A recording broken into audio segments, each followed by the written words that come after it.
They laughed before he even reached the marble steps.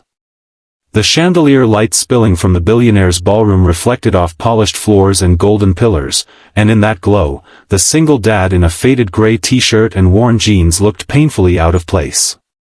The guards smirked. The guests whispered.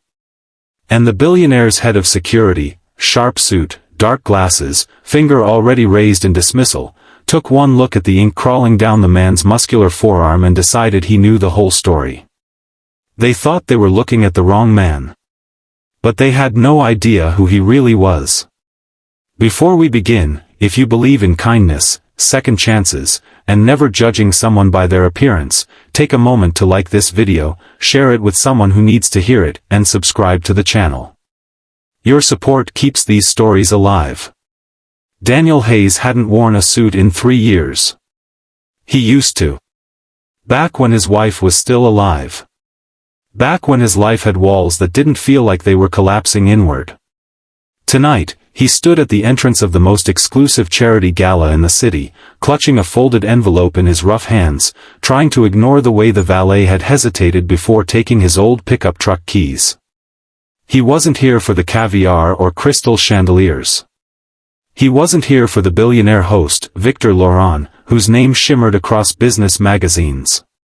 Daniel was here because of a letter. A letter that had arrived unexpectedly, stamped with the emblem of Laurent Enterprises. A letter that mentioned a children's hospital donation program and a name that made his chest tighten, his daughter, Lily Hayes. Lily was 8 years old. She loved drawing unicorns and insisted on wearing mismatched socks because she said it confused bad luck. She also had a heart condition that required a surgery Daniel could never afford on his construction worker's salary. He worked double shifts, picked up night jobs, skipped meals when necessary. But hospital bills don't care how hard you work. They don't soften because you're trying. When Daniel stepped through the ballroom doors, conversations paused. Silk dresses brushed against tuxedos. Diamonds glittered at elegant throats. And in the center of it all stood the Billionaire's guard, Marcus Reed, tall and immaculately dressed, scanning Daniel from head to toe with a curl of contempt on his lips. Marcus leaned closer to another guard and laughed. Not loudly, but loudly enough.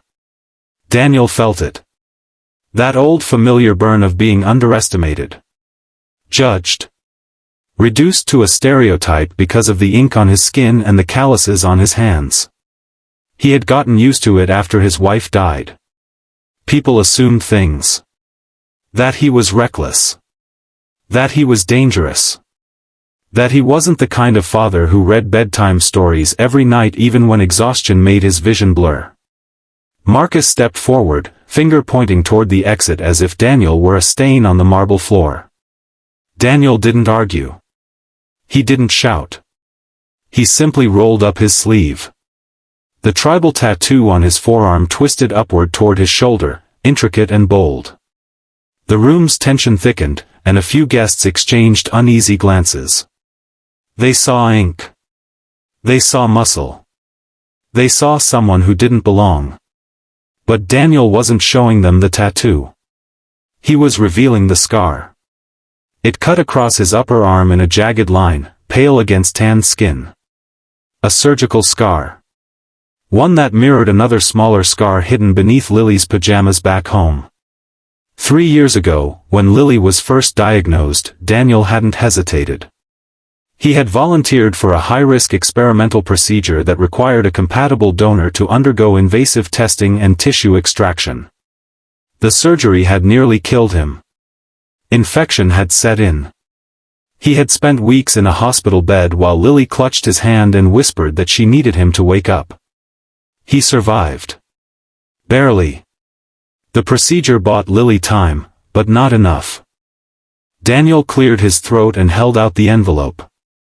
Inside was proof of eligibility for the Laurent Foundation's medical grant. The letter invited families in desperate need to attend the gala and meet the benefactor personally. Daniel had almost thrown it away, convinced it was a mistake. Men like him didn't get invitations into rooms like this. Marcus skimmed the letter and scoffed again. He muttered something about wrong man, wrong place. The laughter from earlier returned in scattered waves. But then a voice from across the ballroom cut through the noise. Victor Laurent himself had noticed the commotion. The billionaire was older than Daniel expected, silver hair swept back, eyes sharp but curious. He approached slowly, assessing the scene. Daniel felt every heartbeat in his throat as Victor took the envelope from Marcus's hand and read it carefully. The billionaire's expression changed, not dramatically, but enough. The arrogance in the room faltered.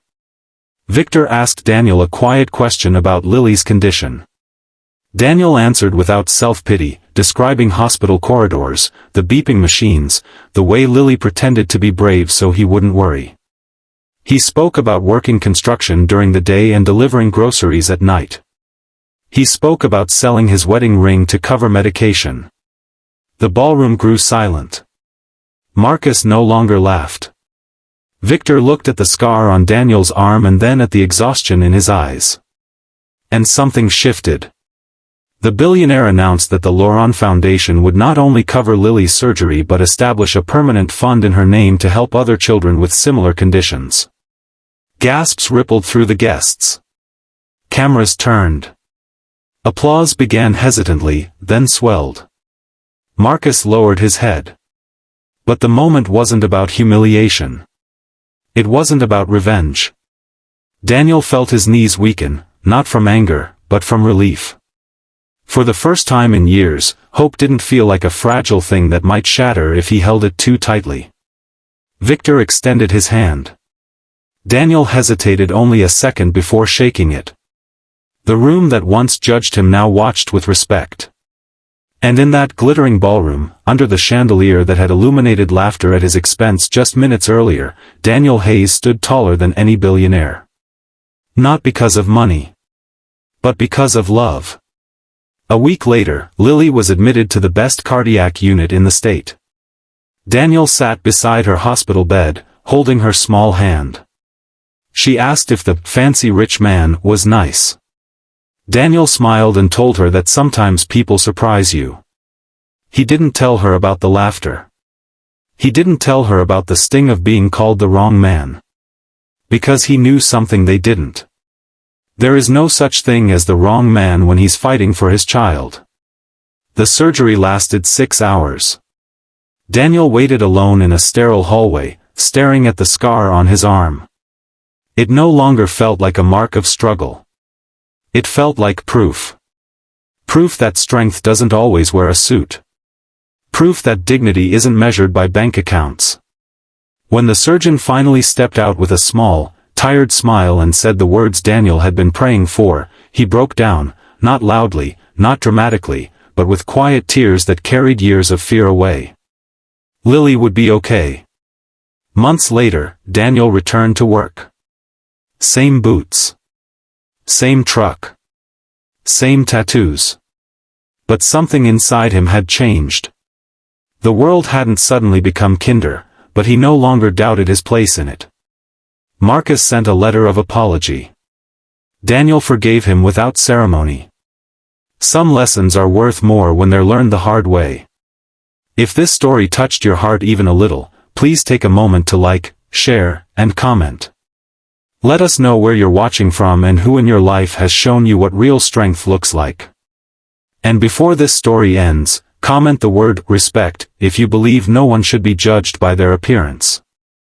Because somewhere out there is another single parent walking into a room where they don't feel welcome. Another father with tired eyes and a hopeful heart. Another person being called the wrong man.